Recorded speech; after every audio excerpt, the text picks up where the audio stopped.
మరో వీడియో విడుదల చేసిన జనసేన ఎమ్మెల్యే బాధిత మహిళ మరో వీడియో విడుదల చేశారు. తన విషయం డిప్యూటీ సీఎం పవన్ కళ్యాణ్ కు ఎంతవరకు తెలుసో తనకు తెలియదంటూ వీడియోలో వివరించారు. తాను ఆయనను కలవాలని అనుకుంటున్నట్లు వివరించారు. తనదే తప్పైతే తాను ఏ శిక్షకైనా సిద్ధమని, తనది తప్పు కాకపోతే తనకు పవన్ కళ్యాణ్ న్యాయం చేయాలని బాధిత మహిళ కోరారు. ఐ రిక్వెస్ట్ పవన్ కళ్యాణ్ గారు, డిప్యూటీ సీఎం పవన్ కళ్యాణ్ గారు, నేను మిమ్మల్ని కలవాలనుకుంటున్నానండి.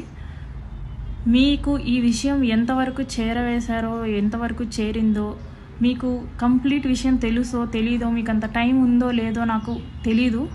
బట్ ప్రాబ్లం అయితే నాదండి. ప్రాబ్లం జరిగింది మీ పార్టీ ఎమ్మెల్యే మీద. ప్లస్ నేను మీ డిపార్ట్మెంట్ అండి. మిమ్మల్ని కలిసే హక్కు నాకుంది ఖచ్చితంగా. అందుకే పవన్ కళ్యాణ్ గారు, నేను మిమ్మల్ని ఎంత త్వరగా వీలైతే అంత త్వరగా కలిసి ఈ విషయం గురించి మీకు వివరించి మిమ్మల్ని న్యాయం అడగాలనేసి నేను కోరుకుంటున్నానండి. దయచేసి ఈ వీడియోని పవన్ కళ్యాణ్ గారికి రీచ్ అయ్యేటట్టు స్ప్రెడ్ చేద్దాం. నా విషయంలో న్యాయం లేకపోతే నాకే శిక్ష పడుతుంది, అది నేను ఒప్పుకుంటాను.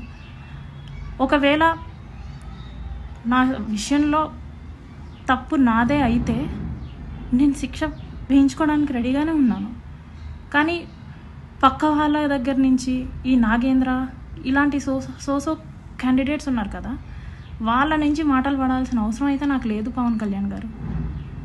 అందుకే నేను మిమ్మల్నే కలవాలనుకుంటున్నాను, మీకే విషయం చెప్దాం అనుకుంటున్నాను. ఒకవేళ నాది తప్ప అంటే నన్ను చంపేయండి, నేను చావడానికైనా సిద్ధంగా ఉన్నాను. కానీ నా తప్పు లేకుండా అండి నేను అస్సలు పోరాటాన్ని ఆపే పరిస్థితే లేదండి.